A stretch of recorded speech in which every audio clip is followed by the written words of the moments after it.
আমাদের আজকের lesson interrupt.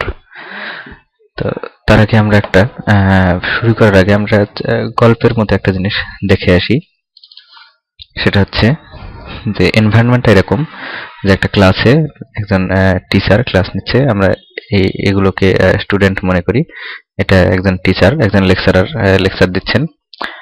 তো এমত অবস্থায় এখানে ভিসি এসে উপস্থিত।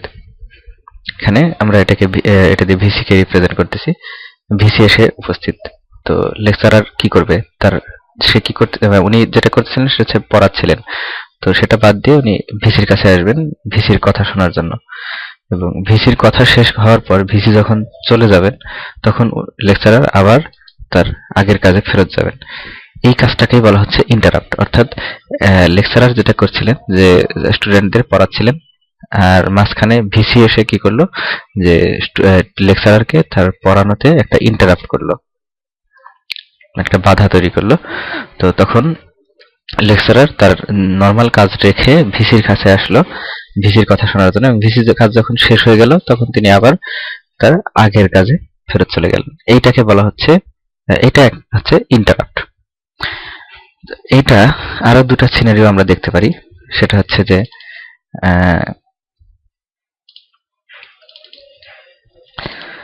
সাপোজ লেকচারার পড়াচ্ছেন, এমত অবস্থায় ভিসি এসে উপস্থিত। তো ভিসির সাথে কথা বলার জন্য লেকচারার তার জেনারেল কাজ ফেলে রেখে ভিসির কাছে চলে আসবেন। ভিসির সাথে কথা বলা অবস্থাতেই আরেকজন অ্যাসিস্ট্যান্ট প্রফেসর এখানে এসে দাঁড়ালেন। তো যেহেতু ভিসির প্রায়োরিটি এখানে বেশি, সো লেকচারার আগে ভিসির সাথে কথা বলা শেষ করবেন, আর এদিকে অ্যাসিস্ট্যান্ট প্রফেসর সে কিয়ে থাকবে যে কখন ভিসির সাথে কথা বলা শেষ হবে তখন লেকচারের সাথে কথা বলবে। তো ভিসির কথা বলা যখন শেষ হয়ে গেল তখন ভিসি চলে গেলেন, এবং তখন অ্যাসিস্ট্যান্ট প্রফেসর লেকচারের কাছে যাবেন এবং লেকচারের সাথে কথা বলে তার কাজ শেষ করে যখন উনি চলে যাবেন তখন লেকচারার আবার তার নিয়মিত কাজে ফেরত যাবেন। এটা একটা সিনারিও। আর একটা সিনারিও আমরা দেখি, সেটা হচ্ছে যে লেকচারার পড়াচ্ছেন, এমত অবস্থায় অ্যাসিস্ট্যান্ট প্রফেসর এসে উপস্থিত। সো ডেফিনেটলি লেকচারার অ্যাসিস্ট্যান্ট প্রফেসরের সাথে এসে কথা বলবেন। এমত অবস্থায় যদি ভিসি এসে এখানে দাঁড়ায়, তাহলে যেটা হবে যে অ্যাসিস্ট্যান্ট প্রফেসর ওখান থেকে সরে যাবে এবং ভিসি ওখানে গিয়ে দাঁড়াবে, এবং অ্যাসিস্ট্যান্ট প্রফেসর লেকচারার তখন ভিসির সাথে কথা বলবেন, কারণ এখানে ভিসির প্রায়োরিটি হচ্ছে সবচেয়ে বেশি। সো ভিসির সাথে কথা বলা হয়ে যাওয়ার পর ভিসি যখন চলে যাবে তখন অ্যাসিস্ট্যান্ট প্রফেসর আবার লেকচারের কাছে যাবেন এবং লেকচারের সাথে কথা বলে শেষ করার পরে তখন লেকচারার আবার তার যে নিয়মিত যে কাজটা ছিল সেটাতে ফেরত যাবেন। প্রোগ্রামিং ল্যাঙ্গুয়েজের ক্ষেত্রে আমাদের এখানেও ইন্টারাপ্টের ব্যাপারটা ঠিক এই রকম, যে প্রোগ্রাম এক্সিকিউশন হচ্ছে সাপোজ এই মুহূর্তে এই লাইনটা, এই কমান্ডটা এক্সিকিউট হচ্ছে। এমত অবস্থায় যদি কোনো ধরনের ইন্টারাপ্ট হয় তাহলে প্রোগ্রাম এখানেই হল্ট হয়ে যাবে, এখানে থেমে যাবে, এবং এখান থেকে প্রোগ্রাম কাউন্টার কি করবে, একদম আমার যে মেইন ফাংশন আছে এই মেইন ফাংশনের বাইরে আমাকে একটা সার্ভিস রুটিন লিখে দিতে হবে। সেই সার্ভিস রুটিনটা এক্সিকিউট করতে যাবে, এবং সেই সার্ভিস রুটিনের এক্সিকিউশন যখন শেষ হয়ে যাবে তখন প্রোগ্রাম আবার যেখান থেকে সার্ভিস রুটিনে গিয়েছিল সেখানে আবার ফেরত আসবে।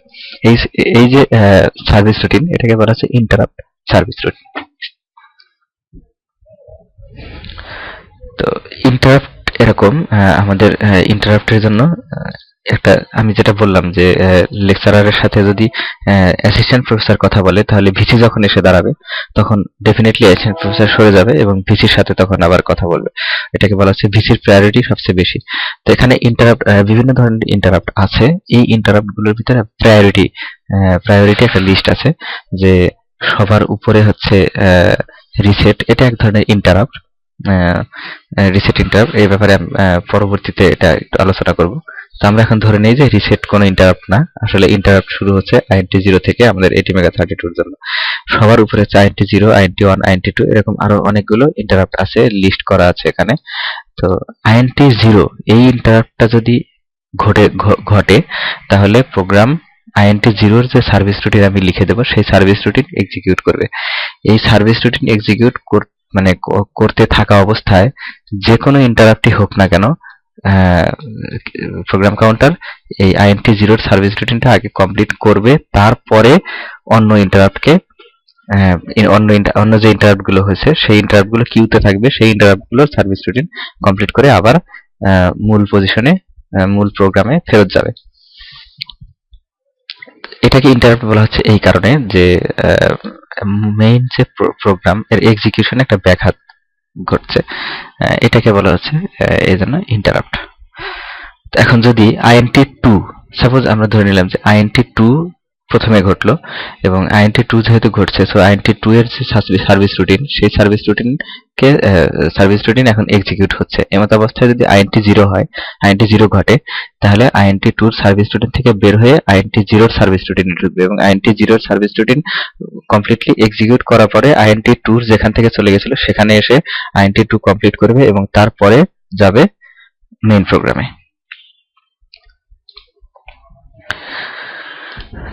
আমাদের ATmega32 যে ইন্টারাপ্ট গুলো আছে, আমরা আজকে যেটা আলোচনা করব সেটা হচ্ছে INT zero, INT one, INT two. এটাকে বলা হচ্ছে এক্সটার্নাল ইন্টারাপ্ট। এছাড়াও আরো বিভিন্ন ধরনের ইন্টারাপ্ট আছে, এগুলো আমরা ধাপে ধাপে পরবর্তীতে আলোচনা করব। যেমন টাইমারের বিভিন্ন ইন্টারাপ্ট আছে, ইউএআরটির ইন্টারাপ্ট আছে, এডিসির ইন্টারাপ্ট আছে, এসপিআই বা টিডব্লিউআই, প্রত্যেকের আলাদা আলাদা ইন্টারাপ্ট আছে। আমরা যেদিন টাইমার আলোচনা করব সেদিন টাইমারের ইন্টারাপ্ট, যেদিন ইউএআরটি আলোচনা করব সেদিন ইউএআরটির ইন্টারাপ্ট, যেদিন টিডব্লিউআই আলোচনা করব তখন টিডব্লিউ এর ইন্টারাপ্ট আলোচনা করব। তো এখন আমরা শুধু এক্সটার্নাল যে ইন্টারাপ্ট, এই তিনটা ইন্টারাপ্ট পিন, এই তিনটা ইন্টারাপ্ট সম্পর্কে আলোচনা করব। এটা হচ্ছে যে ATmega32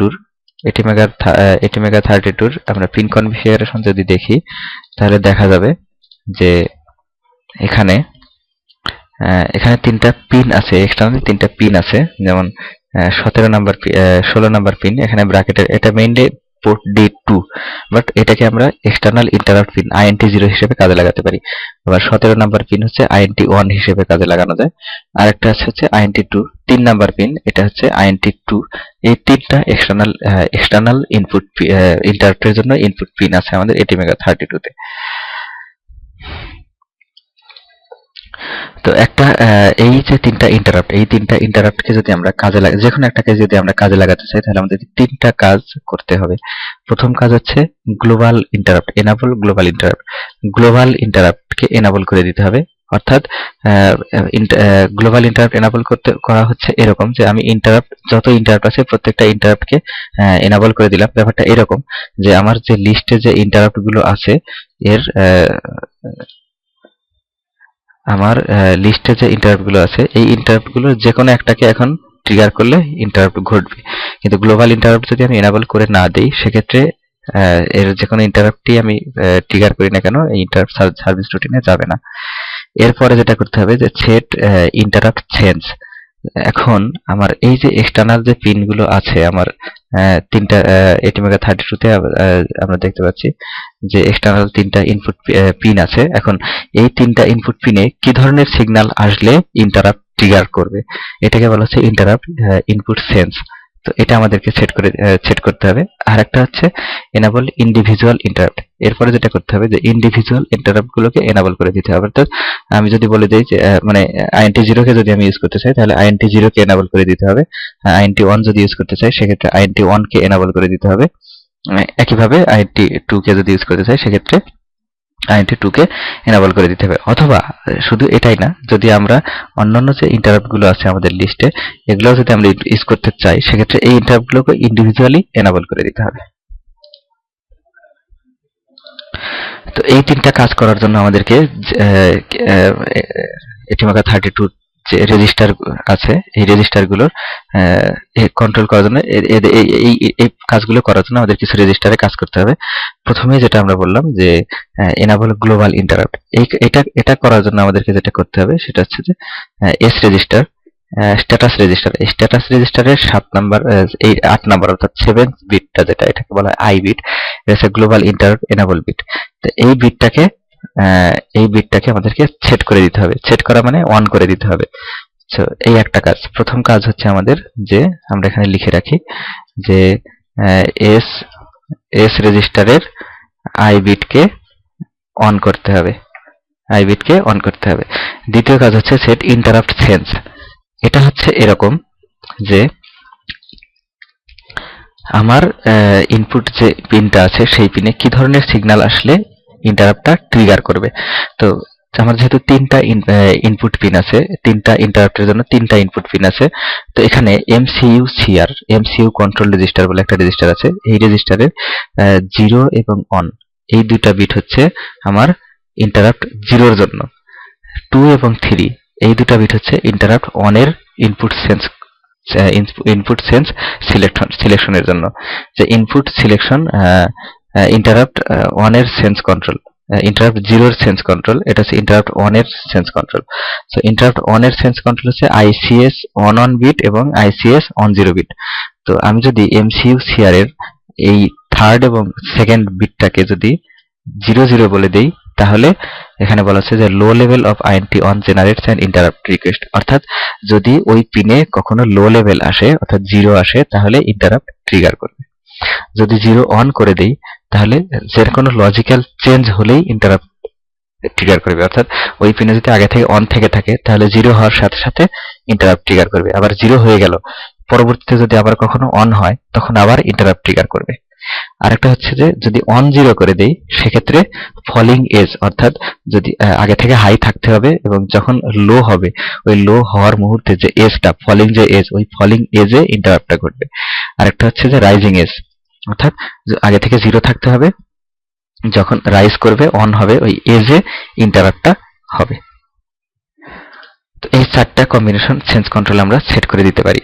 আমাদের ইচ্ছে মতো, আমাদের সুবিধা মতো, প্রয়োজন মতো আমরা যে কোনো একটাকে সেট করে দেব। আর আইসিএস 01 এবং আইসিএস 00 এটা হচ্ছে interrupt sense control bit for interrupt 0। তো ইন্টারাপ্ট 0 এর জন্য একইভাবে যদি আমি 00 করে দিই তাহলে লো লেভেলে ইন্টারাপ্ট হবে, যদি 01 করে দিই তাহলে লজিক্যাল চেঞ্জের ক্ষেত্রে ইন্টারাপ্ট হবে, যদি 10 করে দিই তাহলে ফলিং এজে, আর অন করে দিলে রাইজিং এজে। এবার আমাদেরকে যেটা করতে হবে, তাহলে এখানে আমাদেরকে যেটা করতে হবে যে এমসিইউ সিআর, এখানে আমাদের কিছু কাজ করতে হবে। আরেকটা যেটা যে এনাবল ইন্ডিভিজুয়াল ইন্টারাপ্টস, এই এনাবল ইন্ডিভিজুয়াল ইন্টারাপ্ট এটা হচ্ছে আমাদেরকে যে জিআইসিআর জেনারেল ইন্টারাপ্ট কন্ট্রোল রেজিস্টার, এখানে দেখতে পাচ্ছি আমরা আইএনটি 1, আইএনটি 0, আইএনটি 2 এই তিনটা বিট আছে। তো আইএনটি 0 কে যদি আমি সেট করে দেই তাহলে হবে আইএনটি 0 এর ইন্টারাপ্টটা এনাবল হয়ে গেল। যদি আইএনটি অনটাকে সেট করে দেই তাহলে আইএনটি অনটা এনাবল হয়ে গেল। আইএনটি 2 যদি সেট করে দিই তাহলে আইএনটি 2টা এনাবল হয়ে গেল। তাহলে আমাদেরকে আরেকটা কাজ করতে হবে এখানে যে জিআইসিআর এই রেজিস্টারে আমাদেরকে কাজ করতে হবে।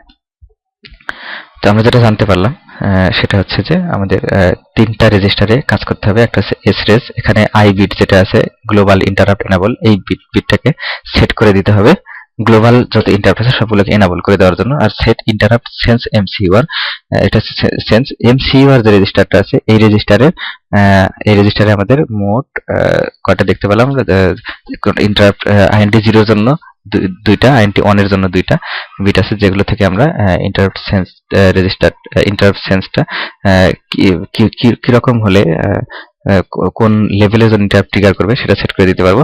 আর এটা হচ্ছে এমসিইউ সিএসআর, এইখানে 6 যে বিটটা এটা হচ্ছে interrupt sense register interrupt sense bit for interrupt 2 INT 2। এই বিটটা যদি আমরা সেট করে দেই তাহলে যেটা হবে যে আইএনটি 2টা কোনো আইএনটি 2 যেটা হবে যে এটা হচ্ছে হাই এবং লোতে কোনো ইন্টারাপ্ট করতে পারবে না, আইএনটি 2 কেবলমাত্র এজে ইন্টারাপ্ট করবে। অর্থাৎ যদি আমি আইসিএস 2টাকে 0 করে দেই তাহলে ফলিং এজে ইন্টারাপ্ট ঘটবে, আর আইসিএস 2টাকে যদি অন করে দেই তাহলে রাইজিং এজে ইন্টারাপ্ট ঘটবে। অর্থাৎ আমার আইএনটি 0 এবং আইএনটি অনে যেটা ছিল যে দুইটা করে বিট ছিল, সো আমার কম্বিনেশন ছিল 4টা। এই 4টা কম্বিনেশনে একটা ছিল লো, আর একটা ছিল হাই লজিক্যাল চেঞ্জ, আর বাকি দুইটা ছিল এজ। আর এক্ষেত্রে আইএনটি 2 এর ক্ষেত্রে শুধু এজে ইন্টারাপ্ট করতে পারবে, লো এবং হাই বা লজিক্যাল চেঞ্জে ইন্টারাপ্ট করতে পারবে না। আচ্ছা, আমরা এখন কোডে চলে যাব।